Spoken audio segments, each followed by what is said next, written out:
Hi, my name is Robert Oswald from OswaldSupply.com.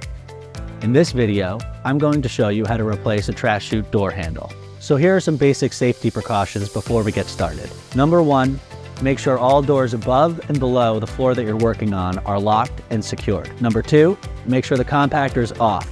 In the event that you drop a tool, you'll be able to retrieve it and it won't damage any equipment. Just a few basic tools are required. Getting started. Prop open door. Have a Phillips head screwdriver at hand. Ensure that the T-handle is not locked. Turn T-handle to vertical position. Unscrew right and left screws. Hold the latch down as far as possible and remove handle. Keep your finger depressing the latch. Take the new handle and position the spindle to match with the latch.